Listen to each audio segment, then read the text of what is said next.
হাসপাতালে ১০ম দিনে BNP chairperson Begum Khaleda Zia বার্ধক্যজনিত নানা জটিলতা নিয়ে এভারকেয়ার হাসপাতালে চিকিৎসাধীন রয়েছেন তিনি।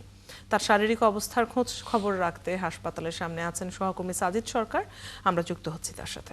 সাজিদ, বিএনপি চেয়ারপারসনের চিকিৎসা দিতে চীনের বিশেষজ্ঞ দল আজকে ঢাকায় আসার কথা, সে সম্পর্কে জানতে চাই। অদিতি, গতকাল এই বিশেষজ্ঞ দলের একটি গ্রুপ কিন্তু এসে পৌঁছেছেন এবং তারা কিন্তু যারা মেডিকেল বোর্ড রয়েছে সেই মেডিকেল বোর্ডের সঙ্গে ইতিমধ্যে কথা বলেছেন। তবে আজকে পুরো বোর্ডের যে সদস্য 5 সদস্য সেই সদস্য কিন্তু আজকে এসে উপস্থিত হবেন। তবে আমরা যেটি দেখছি সকাল থেকেই কিন্তু এভারকেয়ার হাসপাতালের সামনে শুধু রাজধানী নয়, দেশের বিভিন্ন প্রান্ত থেকে বিএনপি এবং অঙ্গ সংগঠনের নেতাকর্মীরা এসে সকাল থেকেই জড়ো হয়েছেন। তারা আসলে খোঁজ খবর নেওয়ার চেষ্টা করছেন, সর্বশেষ কী তথ্য সেটি জানার চেষ্টা করছেন। আমরা একটু কথা বলবো, এখানে সকাল থেকে অবস্থান নিয়ে আছেন, একটু জানাবেন সর্বশেষ কী জানতে পেরেছেন। ধন্যবাদ। আমরা আসছি বাংলাদেশ জাতীয়তাবাদী ফার্মেসি অ্যাসোসিয়েশন মহানগরের পক্ষ থেকে। আমরা যতটুকু জেনেছি আমাদের ম্যাডাম আগের চেয়ে কিছুটা শারীরিক উন্নতি হয়েছে।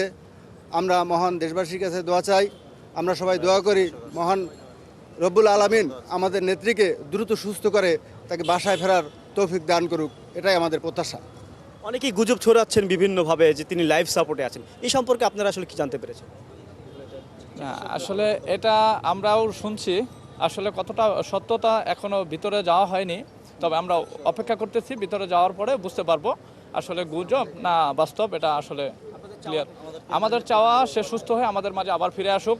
তার এই মুহূর্তে আমাদের জননেত্রী বেগম খালেদা জিয়াকে খুবই প্রয়োজন, কারণ দেশের যে সংকট চলতেছে সকল ক্ষেত্রেই অনেক সমস্যা, এগুলা সলভ করতে হলে একজন অভিজ্ঞ নেত্রীর দরকার। সেক্ষেত্রে আমরা চাচ্ছি মন প্রাণে যে সে সুস্থ হয়ে আমাদের মাঝে ফিরুক। ধন্যবাদ।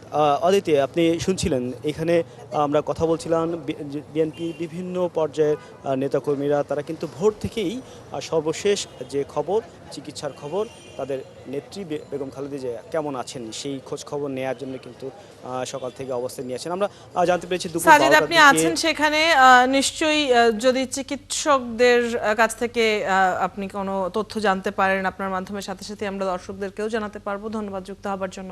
দর্শক, এভারকেয়ার হাসপাতালের সামনে থেকে সহকর্মী সাজিদ সরকার যুক্ত ছিলেন এতক্ষণ।